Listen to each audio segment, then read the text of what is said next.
This is a festive season. On an ordinary day, we should be with our families enjoying. However, in the wake of abductions, ladies and gentlemen, I've thought it wise to leave the comfort of my home and come and teach you about some little tactics of how the government traces you, and also some self-defense tactics against abduction. So we're going to talk about abductions. Now, abductions don't just happen. They begin with what we call trailing. So the abduction will most likely begin with trailing and surveillance. Yeah, to begin with trailing and surveillance. Now, the government nowadays is very lazy because of technology. So because of that technology, they found easier ways to trail you and surveil you. So you need to understand these digital tactics that the government uses, and then what you do with that information is really to your own safety. Number one, Safaricom or any line whatsoever, but most notoriously Safaricom. Now, if you have a Safaricom SIM card, how a SIM card works is that it communicates to the nearest cell tower. Therefore, they are able to use a process called triangulation. They are able to use a process called triangulation to approximate the area where you are. And the people do this mostly is NIS and DCI, a department called CRIB. So there's a department in DCI, it's called the Criminal Research and Intelligence Bureau, and there's the National Intelligence Service. So mostly they are the ones who are going to do this because they have back-end access to Safaricom. And because they have that back-end access, they are able to trace your location. Na inakujanga kama Google Map pin. So they're able to follow that pin to an approximate of where you are. So you need to know this about the Safaricom line. So if you're up to something or you know that you're being trailed, you may need to remove your line. Now there's another thing I need to tell you about your Safaricom line. There is something about your phone called an IMEI, an IMEI number. Now, even if you know they are trailing you and you remove this SIM card and you throw it away, but you buy another SIM card registered in your name or even in another person's name, but you still put it in the same phone, they are going to use the IMEI to get your new number. So even if the new number is going to be registered in a different,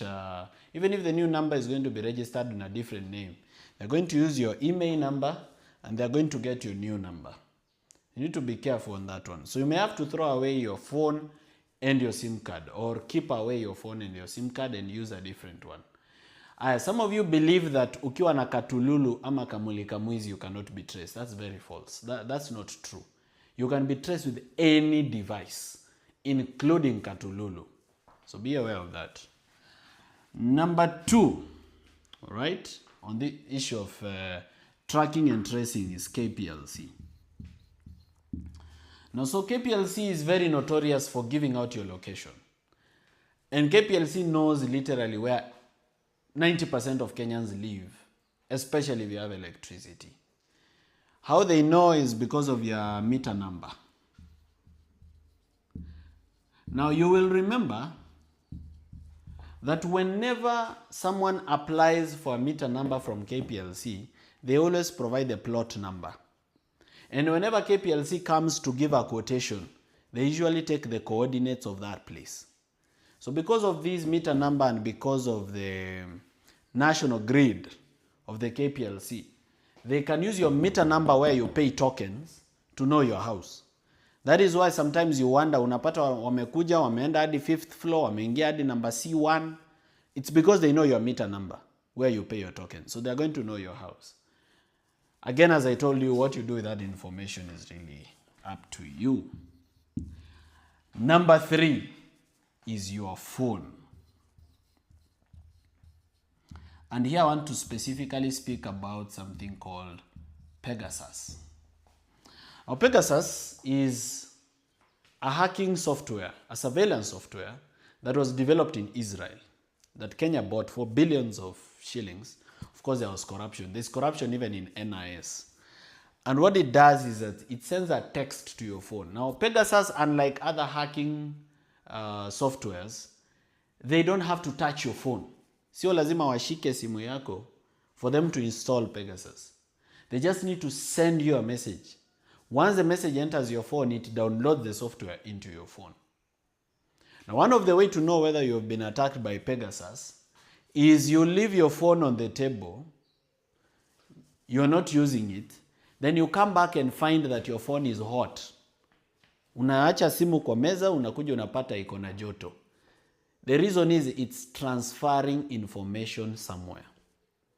And once Pegasus is in your phone, they can do everything. They can turn on your GPS, they can turn on your Wi-Fi, they can connect to the nearest Wi-Fi, they can read your messages, they can read your WhatsApp, they can check your M-Pesa, they have your contact list.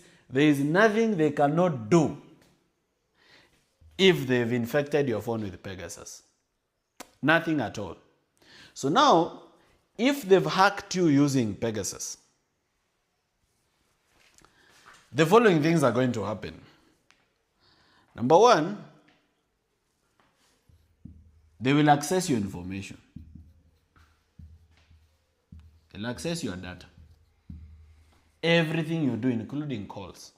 Number two, they'll turn on your mic. So there's a microphone in your phone. They'll turn on that mic and listen to you real time. Like as you're talking, they're listening. The third thing they'll do is they'll turn on your camera. So they cannot just listen. They can also take a photo of you or a photo of your surrounding as you're holding your phone. That's what they can do with your phone when they hack it. And as I've told you, they don't have to access your phone. It's not like these hackers who send you a suspicious email, you click on the link, then they hack your phone. No. This one, if they send it to your phone, you don't need to do anything. They've hacked it. Now, if you have the following things in your phone, you need to be careful. Number one, a loan app. A loan app. If you have a loan app on your phone, most apps that you use to borrow loans, what is it that a loan app usually asks you whenever you download it? Number one is allow contacts, allow the loan app to access your contacts. Number two, allow the loan app to read your messages, allow the loan app to access your photos. Now, the people who are controlling loan apps in Kenya, they have access to your photos. So if you have nudes in your phone and you think somebody else doesn't have them, you need to think again, okay? That's how much information the loan app can access. The loan app can read your messages because the reason they usually request to read your messages is to determine whether you are worthy of a loan. So they'll see your messages, maybe how many other loan are you borrowing from other places. Are there people who are asking you to pay them back money that you've taken from them? From your messages, they are able to know what business you do and what you are involved in. Imagine this is personal data that they are accessing inside your phone. So if you have a loan app, you should know that everything that goes on in your phone, there's a likelihood that the loan app servers have it. Okay? Number two, a dating app. They can either read your messages inside a dating app or they can come to you as a person wanting to date you. Now, the government has limitless resources. And NIS is allocated an unlimited budget of billions of shillings. And because people are greedy, sometimes they usually steal that money. But whenever they put it to good use or to bad use, whichever the case, they can actually send someone to date you. It can be a lady, it can be a gentleman, it can be anything, depending on who you are and what you like. So they cannot lack $1 million or 200,000 or 50,000 or 10 million to give to someone to date you. In fact, they themselves, they have beautiful ladies and handsome gentlemen who can be given a quick Range Rover. They come and show you a lot of razzmatazz and glamour. You fall in love, and they start surveilling you. So they can either do it to surveil you for information, or they can do it to kill you. So death is also a possibility. So dating app. Number 3 is Google Maps. Now if you have Google Maps on your phone, just go to the settings, you'll see something called Google Timeline. And if your Google Timeline is on, itakuchorea everywhere you've gone with a blue kind of thing. So if this is Google Timeline,